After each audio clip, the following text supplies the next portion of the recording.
नमस्कार, आप देख रहे हैं स्पेशल रिपोर्ट और आपके साथ में विजेंद्र सोलंकी। दुनिया का नए ट्रायंगल बना रही है, जिसमें एक तरफ अमेरिका, साउथ कोरिया और जापान है और दूसरी तरफ चीन, रूस और उत्तर कोरिया है। प्रधानमंत्री मोदी जापान और चीन के दौरे पर जा रहे हैं। 2 दिन जापान और 2 दिन चीन रहेंगे। लेकिन क्या मोदी का यह दौरा वैश्विक अस्थिरता को स्थिर करने की कोशिश है, या भारत का निष्पक्ष होना दोनों ही पक्षों को पसंद नहीं आ रहा? एक तरफ भारत का अच्छा दोस्त जापान है, तो चीन जापान का दुश्मन है। एक तरफ भारत साउथ कोरिया के समर्थन में है, तो चीन उत्तर कोरिया। रूस भारत का अच्छा दोस्त है, लेकिन अमेरिका का रूस के साथ फिलहाल 36 का आंकड़ा चल रहा है। ऐसे में मोदी का पहले जापान जाना, फिर वहां से चीन जाना, एससीओ की बैठक में शामिल होना, क्या एक और ट्रायंगल बना रहा है जो RIC है, यानी कि रूस, इंडिया और चाइना? क्योंकि इस बैठक में पुतिन भी आ रहे हैं। 20 देशों के प्रतिनिधि और 10 अंतर्राष्ट्रीय संगठनों के प्रतिनिधि हिस्सा ले रहे हैं। तो क्या दुनिया में कुछ बड़ा होने वाला है, या फिर चीन कुछ बड़ा प्लान कर रहा है? आज हम आपको बताएंगे मोदी का जापान चीन दौरा कितना खास है और इसके मायने क्या है।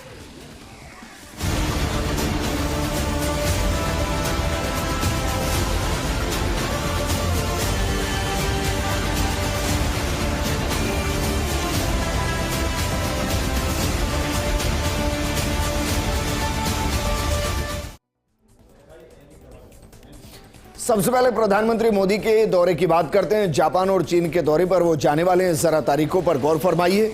29 और 30 अगस्त को जापान के दौरे पर रहेंगे, जबकि 31 अगस्त और 1 सितंबर को प्रधानमंत्री मोदी चीन के दौरे पर रहने वाले हैं। कार्यक्रम क्या है? दरअसल जापान के अंदर 29 और 30 अगस्त शिखर सम्मेलन में हिस्सा लेंगे और उसके अलावा जो वहां के इन्वेस्टर्स हैं उनसे बातचीत करेंगे, जबकि 31 अगस्त और 1 सितंबर को चाइना में रहेंगे, एससीओ मीटिंग का हिस्सा होंगे और उसके अलावा जो वहां नेता पहुंच रहे हैं उनसे बातचीत का उनका कार्यक्रम है। लेकिन ये 4 दिन क्या वाकई में भारत के लिए स्वर्णिम दिन होंगे?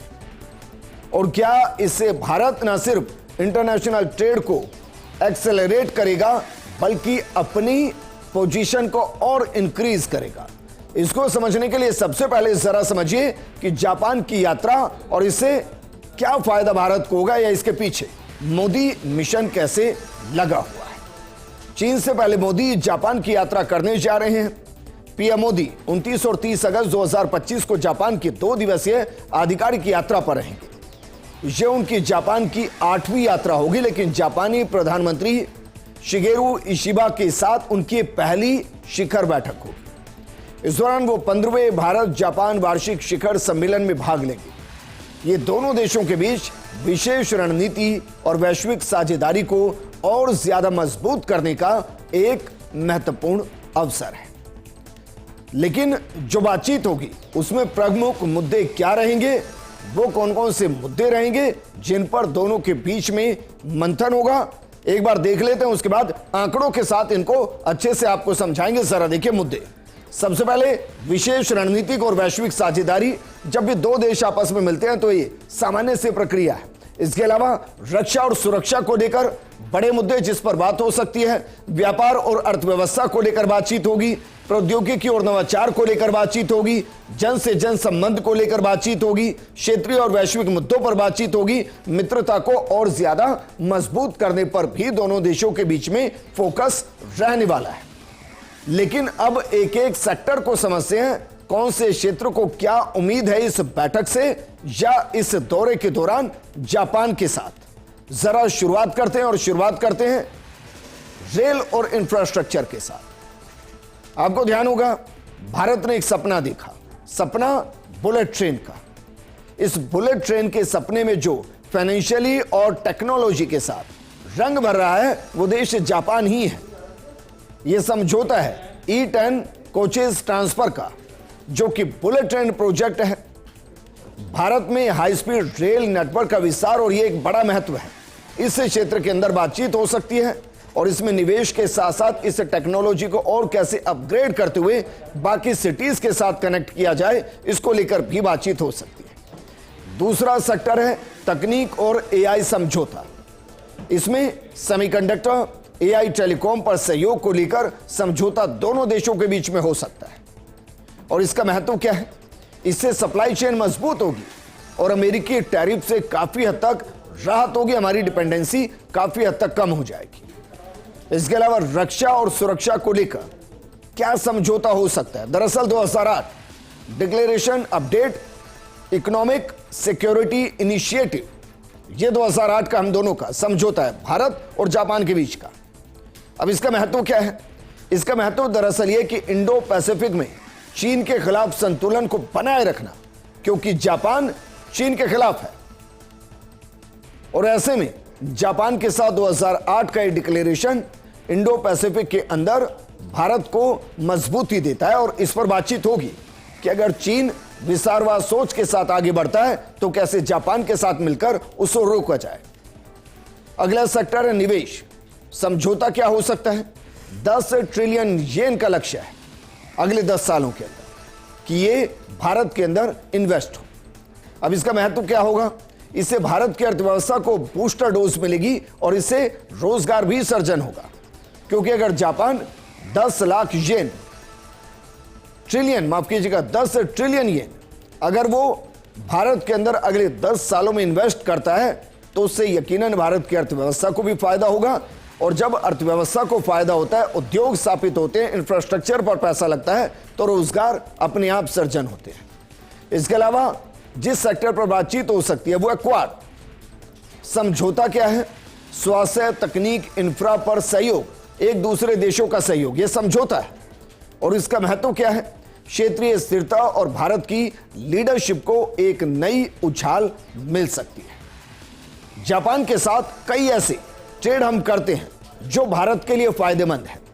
जापान की टेक्नोलॉजी हम इस्तेमाल करते हैं, जापान के एआई को हम इस्तेमाल करते हैं और इसलिए जापान के साथ भारत का रिलेशन न सिर्फ दोस्त के जैसा है बल्कि दो व्यापारियों के जैसा भी है। और इसमें जापान काफी हद तक भारत में निवेश करता है। कई ऐसे बाकायदा सेक्टर हैं, इवन कई सिटीज हैं जिनमें एक बड़ी भूमिका जापान निभाता है, रोजगार के हिसाब से भी और अर्थव्यवस्था के हिसाब से भी। तो मुमकिन है कि इस दौरे के दौरान और ज्यादा निवेश जापान से भारत की तरफ आए। लेकिन मोदी का दौरा और दोस्ती की समीक्षा क्या वाकई में होगी? क्योंकि विदेश मंत्रालय के अनुसार इस यात्रा के दौरान प्रधानमंत्री मोदी उनके जापानी समकक्ष शिगेरू इशिबा यानी कि भारत और जापान के बीच विशेष रणनीतिक और वैश्विक साझेदारी की समीक्षा करेंगे। इस समीक्षा में रक्षा और सुरक्षा, व्यापार और अर्थव्यवस्था, प्रौद्योगिकी और नवाचार, जन से जन संबंध जैसे क्षेत्र शामिल होंगे, जिसका जिक्र हमने आपको किया है। दोनों नेता क्षेत्रीय और वैश्विक महत्व के मुद्दे पर भी चर्चा करेंगे। इसमें हिंद प्रशांत क्षेत्र में स्थिरता को बढ़ावा देना शामिल है और यह यात्रा दोनों देशों के बीच गहरी मित्रता और साझा मूल्यों जैसे कि लोकतंत्र और स्वतंत्र दोनों को मजबूत करेगी। लेकिन फिर वहीं लौट कर आते हैं कि भारत को इस यात्रा से क्या मिलने वाला है। दरअसल बुलेट ट्रेन जिसका जिक्र हमने किया, Mumbai Ahmedabad high speed rail परियोजना पर विशेष फोकस होगा और इसको कैसे जल्द से जल्द पूरा किया जाए इस पर भी फोकस होगा। इसमें जापान की E10 शिकानसेन तकनीक का इस्तेमाल हो रहा है और यह परियोजना जापान अंतर्राष्ट्रीय सहयोग एजेंसी, जिसे हम जीका कहते हैं, उसकी तरफ से स्पॉन्सर्ड और भारत के मेक इन इंडिया पहल को बढ़ावा दे रही है। दोनों नेता तकनीकी हस्तांतरण और सेमीकंडक्टर आपूर्ति श्रृंखला जैसे क्षेत्रों में सहयोग को और ज्यादा गहरा करने पर विचार कर सकते हैं। इसके अलावा क्वाड के साथ सहयोग को मजबूत करने पर चर्चा होगी, जो हिंद और प्रशांत क्षेत्र में रणनीतिक संतुलन के लिए बेहद अहम है। लेकिन मोदी 2 दिन जापान के दौरे पर रहने वाले हैं। अब उनमें से एक दिन वो शिखर सम्मेलन का हिस्सा होंगे, तो दूसरे दिन की उनकी रणनीति क्या है, दूसरे दिन के कार्यक्रम क्या है, जरा ये भी आपको बताते हैं। प्रधानमंत्री मोदी जापान के मियागी प्रांत का भी दौरा करेंगे, जहां वो इशिबा के साथ एक कार्यकारी रात्रि भोज में भाग लेंगे। यह यात्रा भारत और जापान के बीच विश्वास और आपसी सम्मान को और ज्यादा मजबूत करेगी। दोनों देशों के बीच आर्थिक सहयोग पहले से ही गहरा है, जिसमें जापान ने 2000 से 2024 तक भारत में 41.91 बिलियन डॉलर का निवेश किया है। यह यात्रा न केवल द्विपक्षीय संबंधों को नई ऊंचाइयों पर ले जाएगी, बल्कि क्षेत्रीय स्थिरता और वैश्विक शांति के लिए भी अहम होगी। 2008 की सिक्योरिटी कॉपरेशन जॉइंट डिक्लेरेशन को अपडेट करने, इकोनॉमिक सिक्योरिटी इनिशिएटिव लॉन्च करने की योजना है और रक्षा क्षेत्र में यूनिकॉर्न यानी कि नेवी मास्ट का को डेवलपमेंट। इसके अलावा स्पेस में इसरो JAX से, दरअसल इसरो जैसे भारत की स्पेस एजेंसी है, वैसे ही JAX से ये जापान की स्पेस एजेंसी है। इन दोनों का लूपेक्स मिशन जो कि चंद्रमा के साउथ पोल एक्सप्लोरेशन पर काम कर रहा है, उस पर भी दोनों देशों के बीच बातचीत हो सकती है। वहीं PM Modi business leaders forum से भी उसमें भाग लेंगे और भारतीय और जापानी उद्योगपतियों के बीच व्यापार, निवेश और तकनीक पर चर्चा होगी। जापान दौरा चीन के प्रभाव को संतुलित करने के लिए रणनीतिक भूमिका निभाने वाला है और यह इसलिए भी महत्वपूर्ण है क्योंकि कई हमारे प्रोजेक्ट हैं जो चाइना के साथ संयुक्त रूप से चल रहे हैं, जिसमें एक तरफ मेक इन इंडिया है और दूसरी तरफ चाइना की तकनीक है और चाइना का पैसा भी है। और इस पर प्रधानमंत्री मोदी चाहेंगे कि वो निवेश और ज्यादा सेक्टर में दोनों साथ मिलकर काम करें। लेकिन प्रधानमंत्री मोदी 2 दिन के बाद यानी कि 31 अगस्त को प्रधानमंत्री मोदी चाइना के दौरे पर हों। आप सोचिए, एक तरफ जापान और एक तरफ चाइना, ये दोनों ध्रुव विरोधी। प्रधानमंत्री मोदी जापान के 2 दिन के दौरे के बाद उस चीन में जा रहे हैं जहां उनके वापस आने के अगले ही दिन चाइना के अंदर विजय दिवस मनाया जाना है। और विजय दिवस किसके खिलाफ? द्वितीय विश्व युद्ध में जापान पर चाइना की जीत के तौर पर। और जापान इसे अपनी संप्रभुता और अपने सम्मान के खिलाफ बता रहा है और वो विरोध कर रहा है इसका। और वो वैश्विक मंच पर कह रहा है कि एससीओ में जो जा रहे हैं वो उनकी विजय परेड का हिस्सा ना बने। अगर वो उनकी विजय परेड का हिस्सा बनते हैं तो जापान का अपमान माना जाएगा। भारत एससीओ के बाद उस विजय परेड का हिस्सा नहीं।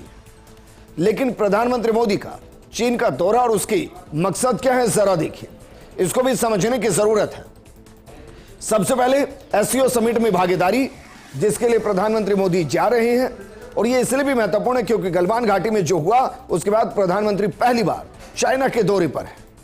इसके अलावा द्विपक्षीय संबंधों में सुधार, क्योंकि चाइना और भारत के बीच में कभी भी बहुत ज्यादा मधुर संबंध नहीं रहे।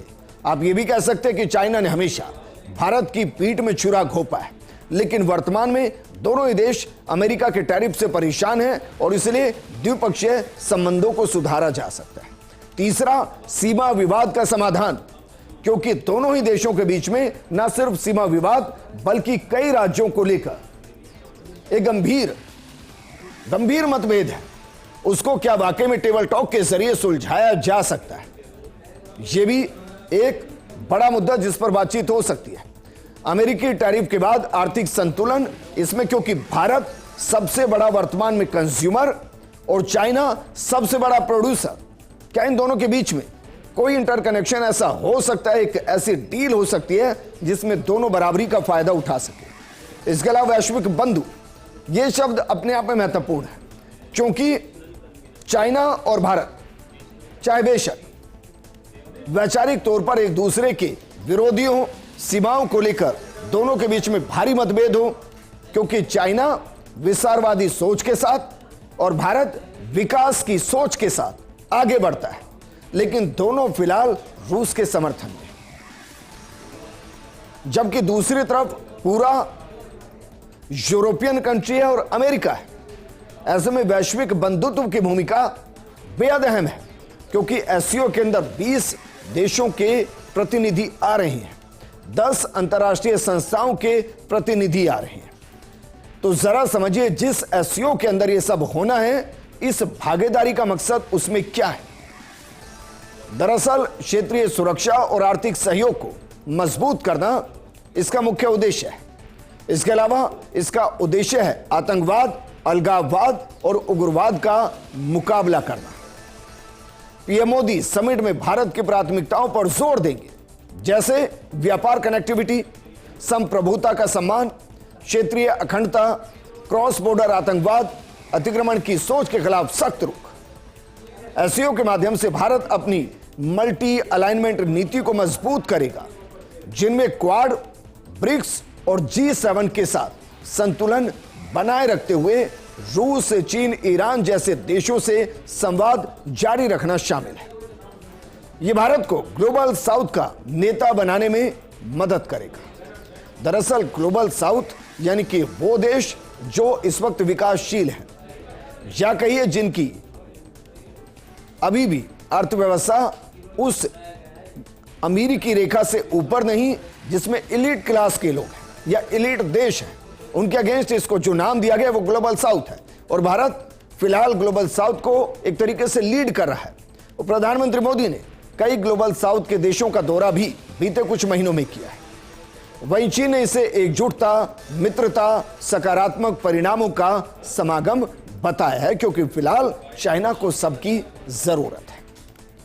लेकिन एससीओ समिट खास क्यों है और इस बार की एससीओ समिट खास क्यों है, जरा इसको भी 2-3 पॉइंट में एक बार समझ लीजिए।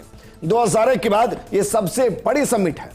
सबसे बड़ी समिट इसलिए क्योंकि इसमें 20 के आसपास देशों के प्रतिनिधि हैं और उनमें से कई देशों के राष्ट्र अध्यक्ष इसमें शामिल हो रहे हैं। जैसे 2024 में एस जयशंकर वहां गए, लेकिन इस बार प्रधानमंत्री खुद जा रहे हैं, वहां पुतिन आ रहे हैं, वहां किम जोंग आ रहे हैं। इसके अलावा भी कई देशों के राष्ट्र अध्यक्ष वहां पहुंच रहे हैं। 20 से ज्यादा देशों के नेता शामिल, 10 अंतर्राष्ट्रीय संगठनों के प्रतिनिधि भी वहां पर पहुंच रहे हैं, यूएन के प्रतिनिधि वहां पहुंच रहे हैं। और इसलिए इस बार की एससीओ समिट बेहद महत्वपूर्ण है। और इसलिए भी महत्वपूर्ण है क्योंकि भारत और पाकिस्तान, ईरान और इजराइल, इजराइल और गाजा, चीन और ताइवान, यमन और इजराइल, इसके अलावा रूस और यूक्रेन, ये जंग लगभग चली, खत्म हुई, कुछ चल रही है। और इन हर जंग के बीच में एक सवाल उठा कि क्या विश्व युद्ध होने वाला है। ऐसे में ये जो एससीओ की समिट है, इसमें हो सकता है कि इस मुद्दे पर बातचीत हो कि कैसे अगले 1 दशक को युद्ध से बाहर किया जाए। लेकिन वहीं इन सब के बीच में द्विपक्षीय संबंध और सीमा विवाद, ये चाइना के साथ भारत का एक महत्वपूर्ण मुद्दा है और इसको लेकर यकीनन बातचीत होगी, क्योंकि मोदी का चीन का दौरा गलवान घाटी संघर्ष 2020 के बाद यह पहला दौरा है। अक्टूबर 2024 में कजान ब्रिक्स समिट की साइडलाइंस पर मोदी शी की बैठक के बाद डी एक्सेलेरेशन प्रक्रिया शुरू हुई थी, जिसमें एलएसी पर, डैमचोक और डेपसांग पर पेट्रोलिंग बहाल हुई। हाल ही में सीमा पर शिपकिला, लीपुलेख और नाथुला, इन दर्रों को फिर से खोला गया है। और यहां से एक उम्मीद जगती है कि शायद चाइना को एहसास हुआ है कि वो भारत से सीधी जंग में भी नहीं जीत पाएगा और डिप्लोमेटिक तरीके से भी नहीं। और फिलहाल जो हम कह रहे हैं कि ट्रायंगल बन रहे हैं, उसमें भारत को हर कोई अपने ट्रायंगल में चाहता है। अमेरिका भी इसीलिए टैरिफ लगा रहा है क्योंकि भारत अमेरिका के ट्रायंगल के अंदर नहीं जा रहा है। और इसीलिए भारत और चीन के दौरे के बाद दोनों तरफ से बयान है कि ये जो दौरा है, इसको लेकर भारत और चीन क्या सोच रहे हैं, जरा इसको भी एक बार देखिए। स्थिर, भरोसेमंद और रचनात्मक संबंध क्षेत्रीय और वैश्विक शांति के लिए जरूरी है। ये भारत का स्टैंड है एससीओ की बैठक को लेकर और प्रधानमंत्री मोदी के चाइना के दौरे को लेकर। दूसरा, चाइना क्या कह रहा है? वो कह रहा है कि यह दौरा द्विपक्षीय संबंधों को एक नई गति देगा, यकीनन नई गति दे सकता है। लेकिन इस नई गति के बीच में 2 चीजें हैं। एक, चाइना ने हमेशा धोखा दिया है और जब जब भारत ने भरोसा किया है, चाइना ने उस भरोसे को तोड़ा है। लेकिन दूसरी तरफ अटल बिहारी वाजपेयी की वो लाइन कि हम सब कुछ बदल सकते हैं लेकिन पड़ोसी नहीं बदल सकते, और अगर पड़ोसी दुश्मन है तो भी हमें उससे दोस्ती की पहल करते रहना चाहिए। उस नजर से अगर आप देखेंगे तो लगेगा कि हां, अगर एशिया के अंदर शांति स्थापित करनी और एशिया को बिगड़ने से रोकना है तो फिर भारत और चाइना जैसे मजबूत देशों को एक दूसरे के साथ खड़ा रहना बेहद जरूरी है। लेकिन जिस ट्रायंगल का हम जिक्र कर रहे हैं, क्या वो ट्रायंगल एक नई समस्या बन सकता है? जरा इस ट्रायंगल को समझने की कोशिश कीजिए और देखिए। एक तरफ अमेरिका है, जापान है और साउथ कोरिया है। अब इसको जरा देखिए, दूसरी तरफ चीन है, रूस है और नॉर्थ कोरिया है। अब समस्या यह है कि इस ट्रायंगल में साउथ कोरिया और नॉर्थ कोरिया, इन दोनों के बीच में हमेशा जंग रहती है, सीमा विवाद रहता है, एक दूसरे से नफरत करते हैं। यहां तक इन देशों के अंदर एक दूसरे के देशों में बनी फिल्म और नाटक को, यहां तक कि गानों को सुनना तक अपराध है।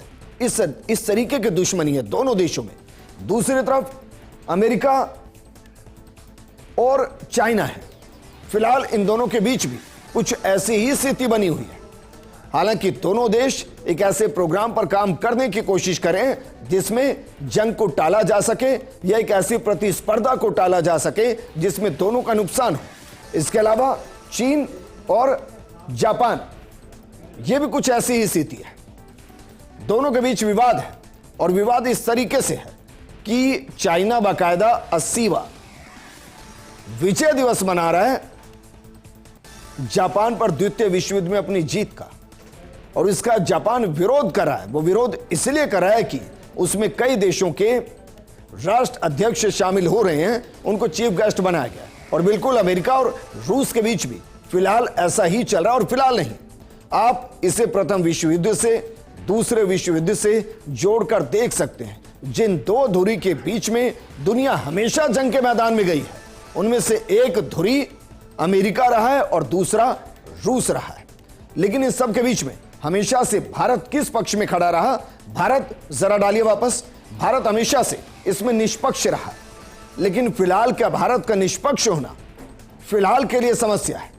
क्योंकि अगर भारत अपनी दोस्ती को निभाते हुए रूस के साथ संबंध को कायम रख रहा है तो अमेरिका नाराज हो रहा है।